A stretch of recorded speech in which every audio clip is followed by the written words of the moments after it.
there, very good evening and welcome to the news tonight, where we get you the day's top stories, starting with the headlines. Ramnath Kovind is sworn in as the 14th President of India, underscores that the country's unity in diversity is the key to its success, advocates the need to build an India that is not only an economic leader but also a moral exemplar.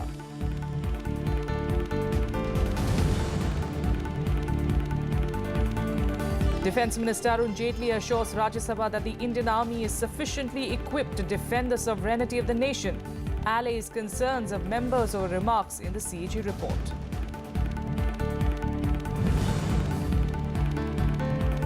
Nifty breaches the 10,000 level for the first time. Sensex hits yet another record high of 32,374 in opening trade. Sentiment upbeat on sustained capital inflows and widespread buying in retail investors.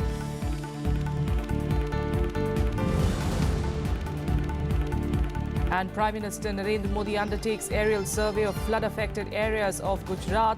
More than 33,000 people are evacuated in the last 24 hours. Banaskantha and Patan districts among the worst hit areas.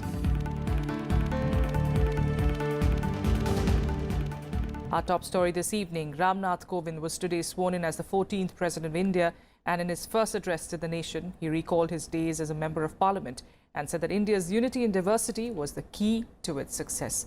Kovind is the second Dalit President after K.R. Narayanan.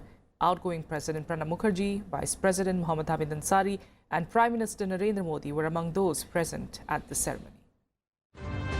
Ramnath Kovind on Tuesday took oath as the 14th President of India at a ceremony in the Central Hall of Parliament.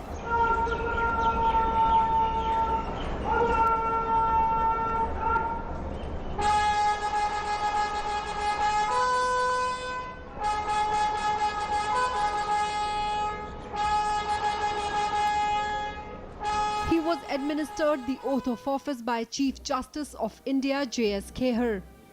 At around 11:15 a.m., a car kit arrived from the Rashtrapati Bhavan to take Kovind for the oath-taking ceremony. मैं ईश्वर की शपथ लेता हूं कि रामनाथ कोविंद ईश्वर की शपथ लेता हूं कि मैं श्रद्धापूर्वक भारत के राष्ट्रपति के पद का कार्यपालन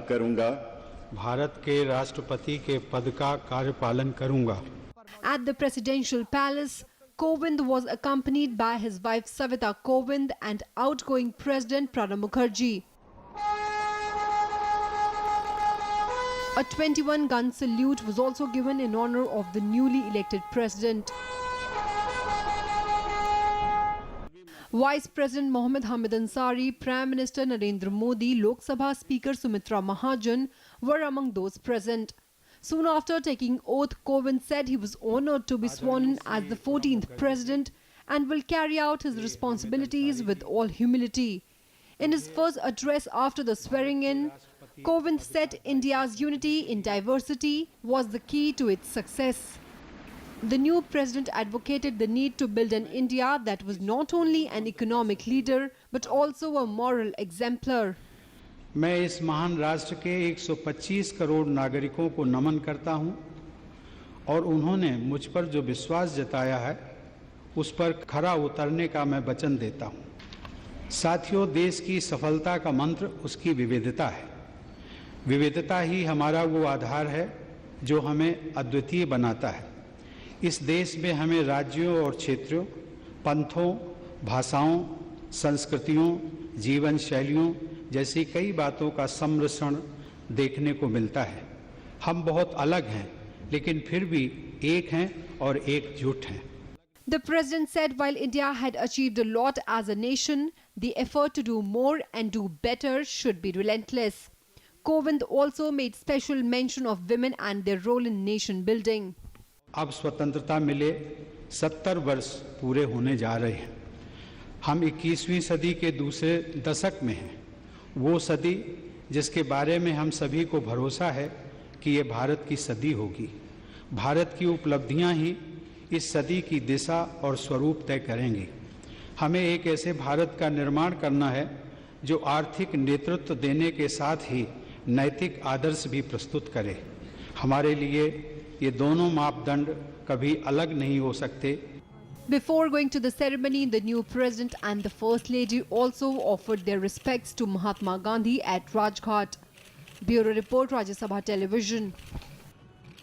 Well, congratulatory messages poured in for President Ramnath Kovind from all across the political spectrum. Many also extended their best wishes on Twitter. Prime Minister Narendra Modi also congratulated Kovind to taking oath as the president of the country. I am very happy that Sri Ramnath Kovind ji is sworn in as the President of Indian Republic. He has a humble background, but at the same time, he has done excellent job in whatever responsibility that was made available to him. Kovind ji Bharat के राष्ट्रपति बने हैं, इस बात की बहुत खुशी है। विशेष रूप से मेरे साथ कार्य करते समय उनका अच्छा अनुभव मुझे आया है और उनके जैसा एक व्यक्ति जो सामाजिक आर्थिक पिछड़े हुए क्षेत्र से आगे आया है, निश्चित रूप से उनके नेतृत्व में देश की प्रगति होगी, विकास होगा। पूरे राजस्थान ने जुट के हमारे एमएलएज ने सब लोगों ने बहुत अच्छे वोट उनको दिए और मुझे तो विश्वास यही है कि आने वाले समय के अंदर उनका राज पूरे देश के अंदर लोग याद करेंगे और हम सब की ओर से उनको बहुत सारी बधाई। कोविंद जी दलित समाज से संबंध रखते हैं और जो सामाजिक चेतना उसको का भी प्रतिनिधित्व करते हैं। हम उनका स्वागत करते हैं। Opposition members in Rajya Sabha on Tuesday, meanwhile, demanded publication of the names of top 100 loan defaulters. They also sought to know the number of demonetized 500 and 1,000 rupee notes returned in the banking system after demonetization. Raising the issue of loan defaulters in the upper house during 0 hour, Naresh Agarwal of the Samajwadi Party said the RBI had refused to publish the names of corporate defaulters. On the other hand, he alleged that names of farmers or students who default on loans are published. उन 100 लोगों की list पूरे देश के सामने होनी चाहिए जिन पे देश का अरबों खरबों रुपया बाकी है और देश जान सके वो कौन लोग हैं और किसके संरक्षण में पल रहे हैं। Anand Sharma of the Congress sought to know why the Reserve Bank of India had not yet provided the number of demonetized 500 and 1,000 rupee notes returned to the banking system even after 9 months of the note ban decision. In 9 months, even a new child is born if the mother conceives. Now they say we are going to get new counting machines. We don't know how much money has come. This is a very serious matter. You are talking of going to Moon and Mars, digital India, and you can't count money? No. Demands were also raised to regulate the broadcast of army operations on television channels during the 0 hour. Kriti Mishra's report for Rajya Sabha TV. Defence Minister Arun Jaitley assured the upper house on Tuesday that the Indian armed forces are sufficiently equipped to defend the sovereignty of the country. His assertion came after opposition members expressed concern over CAG report on shortage of ammunition. Defence Minister Arun Jaitley sought to allay concerns of opposition members in the upper house on defence preparedness. He pointed out that the CAG report had the year 2013 as a reference point and significant progress was made subsequently. The report has reference in relation to a particular point of time. Thereafter, procedures have been simplified, powers have been decentralized, and the armed forces are reasonably and sufficiently equipped. Let me assure this House. Opposition members highlighted CAG findings about shortage of arms and ammunition, stating that it comes amid tension on the borders with both Pakistan and China. सीमाओं पर तनाव है। चीन और पाकिस्तान क्या कर रहे हैं सब जानते हैं, लेकिन ये स्थिति से इसको पढ़ के सारे देश के लोग चिंतित हैं और जो भी खरीद फरोख्त करनी होती है वो फोर्स के बाद लोग इतने डर गए हैं कि अधिकारी दस्तखत नहीं करते हैं। देश को बचाने के लिए जो भी खरीदना पड़े, जो करना पड़े वो करिएगा, लेकिन देश को बचाने के लिए आप लोग इस मामले में कोई लाएतलाली न बरतें। I want specifically to know from the Leader of the House and the Defence Minister that when was this procedure simplified? It was only 10 days before when the Vice Chief of the Army, a committee has been set up And the government has now taken a decision to go for emergency ammunition purchases. And anyhow, defense no. It is not something which is available like you are buying an ice cream in the market. Please. Citing stock holding in September 2016, the CAG report says that with regard to at least 40% of various types of ammunition, the Indian Army has just about enough to fight 10 days of war. Of the 152 types of ammunition crucial to fight a war, 61 will last just 10 days, while it's compulsory for the army to hold enough for 20 days of intense battle. Kriti Mishra's report for Rajya Sabha TV. HRD Minister Prakash Javadekar clarified in the Upper House on Tuesday that there is no plan to remove Rabindranath Tagore from school textbooks. Javadekar also stressed that the government is giving more autonomy to the institutions. Denying all speculation on the matter, HRD Minister Prakash Javadekar said the government did not plan to remove references to Rabindranath Tagore. Responding to remarks by TMC's Derek O'Brien, he said the government respects Tagore and all others who contributed to the freedom and literature of the country. Let him clarify it. This is a suggestion made by the Shiksha Sanskriti Utthan Nyas. This has been the suggestion. Did the government accept it? Minister should disassociate the government from the RSS-run institution. Let him say it and that's it. Okay. Let me clarify at the outset. We respect Rabindranath Tagore on all those who have brought freedom and culture and heritage and literature and they have made country proud. Yes. So we hail everybody and nothing will be removed of this kind. Javadekar rejected CPI member D. Raja's charges that the government planned to dismantle educational institutions. Every organization which seeks time, I give them, I discuss with them, I have discussed with ABRSM, I have discussed with IFUCTO, and we have constant dialogue whenever they want, I discuss. Number one, we are not dismantling anything, we are reforming the regulators to make it, giving more autonomy to the institutes where quality benchmarks are laid. What the teachers community are demanding, they want more budgetary allocations on education. The government will have to engage with teacher organizations, whether it is IFUCTO or FEDCUTA. As a minister, you must call these organizations. You must discuss what are the issues the teaching community is confronting. Javadekar also assured the House that his ministry was engaging with teachers and had no apathy towards the education sector. Kriti Mishra's report for Rajya Sabha TV. Meanwhile, no substantial business could be transacted in Lok Sabha today. The House was adjourned in the pre-lunch session till 3 p.m. for the President's swearing-in ceremony. And later, when the House reconvened, Congress members held protests over several issues. Soon after the lower house met at 3 p.m., Congress members demanded that the suspension of 6 of its MLAs be revoked. They also sought a discussion on the rising incidents of mob lynching. Nearly 6 our members are suspended. Already this is second day, yesterday and today. Kindly revoke their suspension and smoothly we can run the business. Therefore, this is my request and you are very kind-hearted. Members of other opposition parties also urged the Speaker to revoke her suspension order. 74A, under which you have taken action, you must have noticed that there is also a proviso that even after people are named by the Speaker and expelled for suspended for 5 days, there is a provision that can be withdrawn at any time. I appeal to the milk of human kindness in you, madam, and request you that please consider these young people. जो आपने जो निर्णय लिया कल, उसको आप उसका पुनर्विचार किए और आप किए होंगे. कल का गुस्सा आज थोड़ा कम होगा और आप आज काफी हंस रही हैं.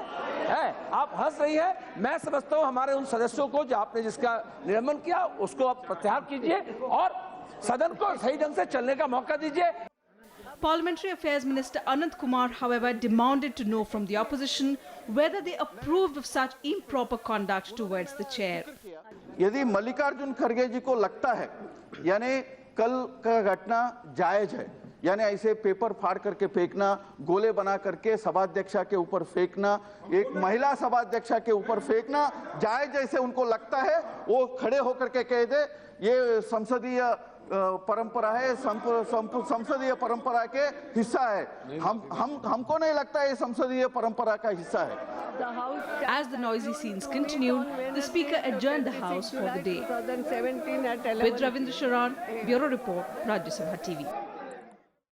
A quick break here. We'll be back with more news in a bit. Stay with us.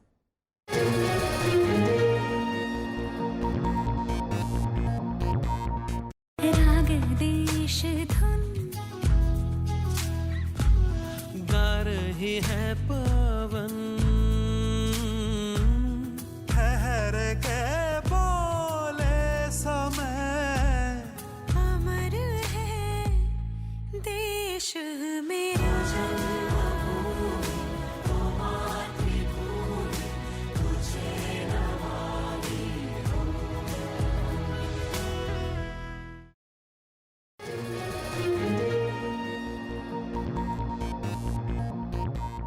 Welcome back. Let's continue getting you more national news. And leaders of opposition parties gathered in front of Mahatma Gandhi's statue in Parliament on Tuesday to protest against the suspension of 6 Congress MPs by Lok Sabha Speaker Sumitra Mahajan.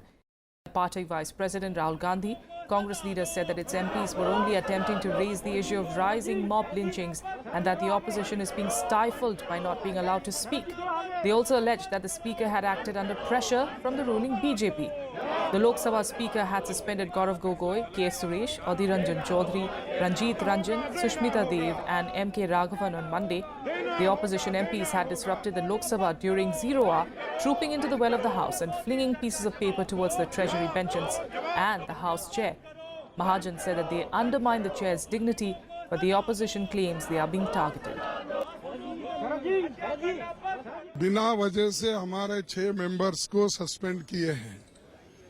Democracy में वाद विवाद होता है और वाद विवाद चलता है, लेकिन 6 लोगों को एकदम नोटिस दिए बगैर, एक्सप्लेनेशन पूछे बगैर उनके ऊपर कार्रवाई करके ऐसा सख्त एक्शन लेना ये ठीक नहीं है। All the 7 Hurriyat leaders who were arrested on Monday for funding Kashmir unrest were sent to 10 days NIA custody by a Delhi court. The arrested separatists include hardliner Saeed Ali Shah Gilani's son-in-law Altaf Ahmad Shah and spokesperson of the Gilani-led Hurriyat group Ayaz Akbar. Following their arrest on Monday, separatist leaders Gilani and Murwais Umer Farooq have given a call for a shutdown in Srinagar. Public transport, shops, other businesses and educational institutions remain closed. Authorities also imposed restrictions in parts of the valley to avoid any untoward incident. The crackdown on Hurriyat leaders by the NIA has evoked several reactions. Here are some of them. NIA को मुबारक, अब सच्चाई सामने आएगी। आपको भी मालूम होगा, हमें भी मालूम होगा कि पैसा कहां से आया, किसने लाया, उसको कैसे इस्तेमाल किया गया। ये खुशी की बात है। जो जांच एजेंसी काम कर रही है वो देश के हित में काम कर रही है। हमें यहाँ से आतंक समाप्त करना है, अलगाववादियों को अपनी जगह दिखानी है, देश को हमें अखंड रखना है, देश की रक्षा करनी है और कश्मीर की जनता को सुरक्षा देनी है। इसलिए हमें कार्रवाई करने के लिए जो एजेंसी को काम दिया है, NIA काम कर रही है, वो करती रहेगी, उन्हें को रोकेगा नहीं। कानून तो अपना काम करेगा और इस तरह से जो अलगाववादी नेता हैं, गिलानी हैं या अन्य हैं, उनका भी असली चेहरा देश के सामने आया है। The BJP Parliamentary Board met today before the swearing-in of Ramnath Kovind as president. At the meeting, Prime Minister Modi called Kovind's swearing-in a significant milestone in the journey started by BJP's ideologue Shyam Prasad Mukherjee. The Prime Minister also asked BJP leaders to hold a 15-day-long Sankalp Yatra from Independence Day to ensure an improved quality of life for people in the country.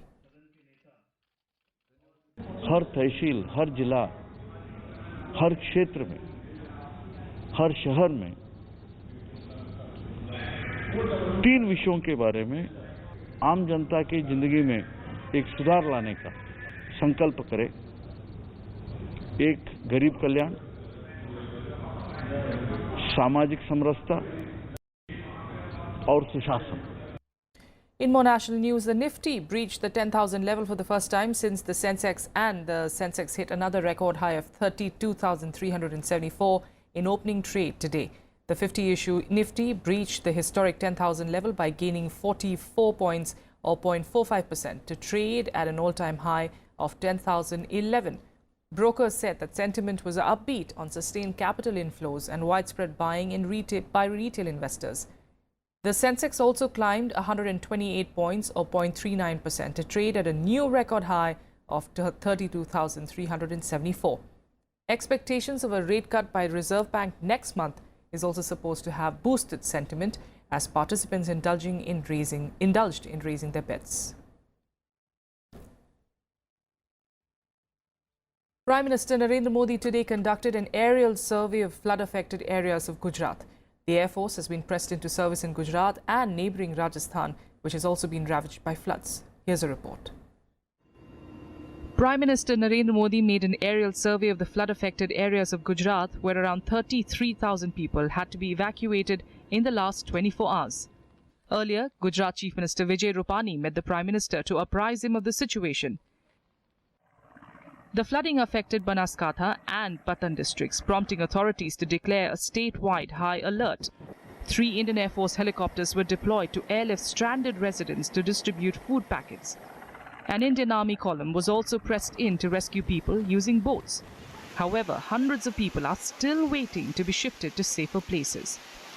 Meanwhile, rescue operations resumed in rain-hit areas of Rajasthan's Jalore district. At least 19 people were rescued from inundated areas. Relief operations are also on in Sirohi and Pali districts that are facing flood-like situation due to incessant rainfall. 3 जिलों में विशेष रूप से बाढ़ का प्रकोप रहा है और चौथा जिला अब जुड़ रहा है वो बाड़मेर है। सबसे ज्यादा जो संकट की स्थिति थी वो जालौर में थी। तो जितने लोग भी थे उन सब लोगों को हमने 40-44 लोगों को निकाल लिया। कहीं एनडीआरएफ ने निकाला, कहीं एसडीआरएफ ने निकाला, आर्मी का कॉलम ने भी 14 लोगों को उन्होंने भी बाहर निकाला। कम से कम पानी से घिरे हुए किसी की डेथ नहीं हुई। In Orissa, Chief Minister Naveen Patnaik asked the administration to evacuate people from low-lying areas of Keonjhar, Bhadrak and Jajpur districts due to incessant rain. He also directed the administration to keep at least 60 multi-purpose shelters ready to house the people likely to be evacuated. खेती बाड़ी के लिए बारिश बहुत जरूरी है, लेकिन आम आदमी को परेशानी तो होती है। देखिए बारिश में कितना लोग भीगता है और सड़कें जाम होती हैं, ट्रैफिक जाम होता है। The overall flood situation in Assam improved considerably though, with Brahmaputra and Barak rivers as well as their tributaries showing a receding trend. Bureau Report, Rajya Sabha TV. Vice President Mohammad Hamid Ansari today met the star cast of the Rajya Sabha TV production Rag Desh. Film producer and Rajya Sabha TV CEO Gurdeep Singh Sappal introduced the film stars to the Vice President. The Vice President extended his best wishes for the success of the film. The film is slated to be released on the 28th of July.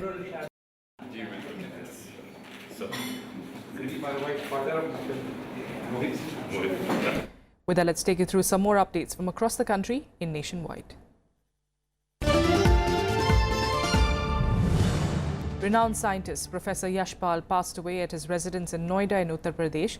He was 90 years old. While the cause of death was not immediately known, he had reportedly recovered from cancer a few years ago. Prime Minister Narendra Modi expressed grief over the passing away of the professor, who is a Padma Vibhushan recipient.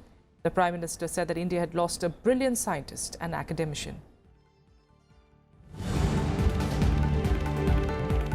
A 3-storied residential building collapsed in suburban Ghatkopar in Mumbai, killing at least 4 persons and trapping many others under the debris. Search operations are still on to extricate the people. According to the fire brigade, nearly 15 people were pulled out of the debris so far and referred to nearby hospitals.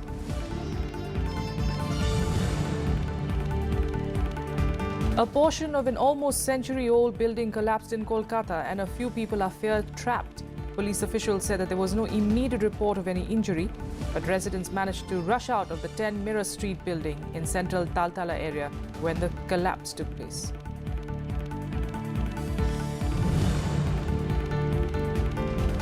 The Madras High Court today made singing Vande Mataram mandatory in schools across Tamil Nadu at least twice a week.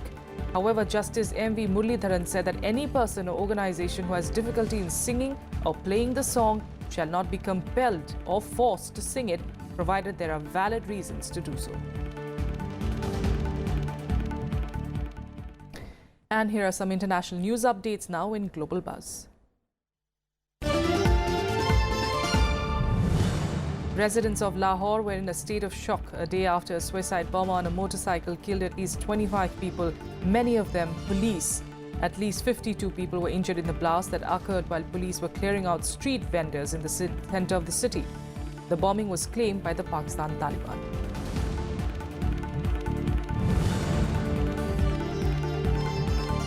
Airstrikes killed at least 8 people in the rebel-held Damascus suburb of Ghouta. The video released on the internet showed military planes flying over the area and plumes of smoke rising from buildings. There was no immediate comment from the Syrian military.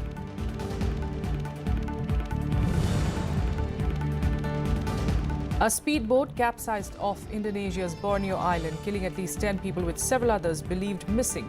Sources said 40 people were estimated to have been on board at the time of the accident off North Kalimantan province. There have been several accidents in the waterways between Indonesia and Malaysia.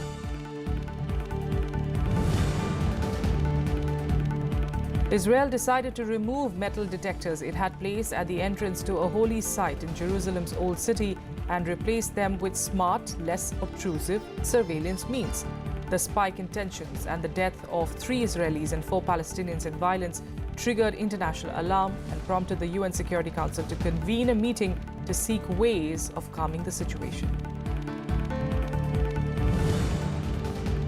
That's all we have for you in the news tonight. Thanks for joining us.